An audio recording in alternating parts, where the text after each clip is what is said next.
പുറത്തുവരുന്ന സർവേകൾ പ്രകാരം ബീഹാറും മഹാരാഷ്ട്രയും കഴിഞ്ഞ തവണത്തേതിൽ നിന്നും വ്യത്യസ്തമായി ഇത്തവണ BJP മുന്നണിക്ക് കിട്ടില്ല എന്നാണ് പറയുന്നത്. അതുകൊണ്ടാവണം ഒരുപക്ഷേ ആ ആവേശത്തിൽ തന്നെ ബീഹാറിന് പുറമെ മഹാരാഷ്ട്രയിലും ഇന്ത്യ മുന്നണി സീറ്റ് വിഭജനത്തിലേക്ക് കടക്കുന്നത്. മഹാരാഷ്ട്രയിൽ കോൺഗ്രസ് ലോക്സഭാ തെരഞ്ഞെടുപ്പിന് ഒരുങ്ങുന്നു എന്ന് സംസ്ഥാനം മുഴുവൻ വ്യക്തമായത് കഴിഞ്ഞ ദിവസം നാഗ്പൂരിൽ നടന്ന 139ാം സ്ഥാപക ദിനത്തിൽ ലോക്സഭാ തിരഞ്ഞെടുപ്പിന് ഒരുങ്ങാൻ കോൺഗ്രസ് തീരുമാനിച്ചതോടെയാണ്. ഞങ്ങൾ തയ്യാറാണ് എന്നായിരുന്നു കോൺഗ്രസിൻ്റെ തെരഞ്ഞെടുപ്പ് പ്രചരണ വാക്യം തന്നെ. മഹാരാഷ്ട്രയിലെ അനുകൂലമായി നിൽക്കുന്ന നിലവിലെ രാഷ്ട്രീയ സാഹചര്യങ്ങളെക്കുറിച്ച് മല്ലികാർജുൻ ഖർഗെയുമായി സംസ്ഥാനത്തെ നേതാക്കൾ ചർച്ച നടത്തുകയും ചെയ്തു. ഇതോടുകൂടി സംസ്ഥാനത്തെ 48 സീറ്റുകളിൽ 22 എണ്ണത്തിൽ കോൺഗ്രസ് മത്സരിക്കുമെന്നാണ് സൂചന ലഭിക്കുന്നത്. ദേശീയ അധ്യക്ഷൻ മല്ലികാർജുൻ ഖർഗെയും മഹാരാഷ്ട്രയിൽ നിന്നുള്ള ഉന്നത കോൺഗ്രസ് നേതാക്കളും തമ്മിലുള്ള ചർച്ചയിൽ ഇക്കാര്യം തീരുമാനിച്ചുവെന്നാണ് മാധ്യമങ്ങൾ റിപ്പോർട്ട് ചെയ്യുന്നത്. ഏതൊക്കെയാണ് കോൺഗ്രസിൻ്റെ കരുത്തുറ്റ മണ്ഡലങ്ങൾ എന്നുള്ളത് നേതാക്കൾ ഖർഗെയെ അറിയിച്ചിട്ടുണ്ട്. യോഗത്തിൽ ചില നേതാക്കൾ 30 സീറ്റിൽ വരെ കോൺഗ്രസ് മത്സരിക്കണമെന്നൊരു ആവശ്യം ഉന്നയിച്ചുവെങ്കിലും മുന്നണി മര്യാദകൾ പരമാവധി പാലിച്ചുകൊണ്ട് വേണം കാര്യങ്ങൾ തീരുമാനിക്കാനെന്ന് നേതൃത്വം താഴെത്തട്ടിലേക്ക് അറിയിച്ചതോടെയാണ് എന്നാൽ പരമാവധി 22 സീറ്റിൽ മത്സരിക്കുന്നതാണ് നല്ലതെന്ന നിഗമനത്തിലേക്ക് സംസ്ഥാനത്ത് നിന്നുള്ള നേതാക്കൾ എത്തിച്ചേർന്നത്. അതിൽ വിജയിക്കാനുള്ള സാധ്യത കോൺഗ്രസിന് ഏറെയുണ്ടെന്നും സ്ഥാനാർത്ഥികളെ എത്രയും വേഗം കണ്ടെത്തണമെന്നും യോഗത്തിൽ തീരുമാനമായിരിക്കുന്നു.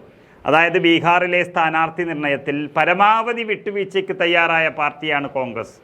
ആകെയുള്ള 40 സീറ്റുകളിൽ വെറും 4 സീറ്റ് മാത്രം തരാമെന്ന് ലാലു പ്രസാദ് യാദവും നിതീഷ് കുമാറും പറഞ്ഞപ്പോൾ കോൺഗ്രസ് സമ്മതിച്ചു എന്നാണ് അറിയുന്നത്. എന്നാൽ മഹാരാഷ്ട്രയിൽ അതിൻ്റെ ആവശ്യമില്ല. മഹാവികാസ് അഘാടി സഖ്യത്തിൽ കോൺഗ്രസ് തന്നെയാണ് ഇന്ന് ഏറ്റവും വലിയ പാർട്ടി. കോൺഗ്രസിനെ കൂടാതെ മുന്നണിയിലുള്ള ശിവസേനയും NCPയും രണ്ടായി പിളർന്നു കഴിഞ്ഞു. അണികളൊപ്പമുണ്ടെന്ന വിശ്വാസമുണ്ടെങ്കിലും അജിത് പവാറിൻ്റെ വിമത ഭീഷണിയോടെ NCPയും ഏക്നാഥ് ഷിൻഡെ ശിവസേനയെ പിളർത്തിയതോടെ ഉദ്ധവും ചിഹ്നത്തിൻ്റെ കാര്യത്തിൽ പോലും വെല്ലുവിളി നേരിടുകയാണിപ്പോൾ. നിലവിൽ കോൺഗ്രസിന് മാത്രമാണ് കൈപ്പത്തി ചിഹ്നത്തിൽ മത്സരിക്കാൻ മഹാരാഷ്ട്രയിലാവുക. മറ്റുള്ളവർക്ക് ചിഹ്നമില്ല.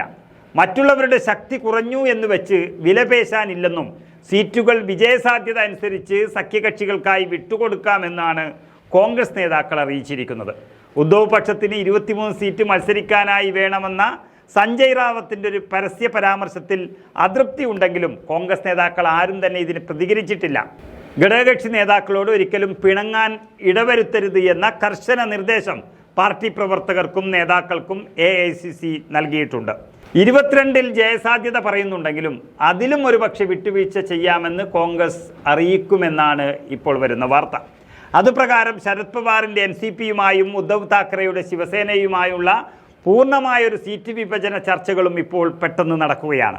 ഈ ലോക്സഭാ തെരഞ്ഞെടുപ്പിൻ്റെ പ്രത്യേകത എന്ന് പറയുന്നത് മുന്നണിയിലെ കക്ഷികൾക്ക് കടിപിടി കൂടാനുള്ളതല്ല, നിലനിൽപ്പിനുള്ളൊരു പോരാട്ടമാണ് നടക്കുന്നത്. BJPയുടെ തോൽവിയും നരേന്ദ്രമോദിയുടെ പടിയിറക്കവുമാണ് എല്ലാവരുടെയും ലക്ഷ്യം.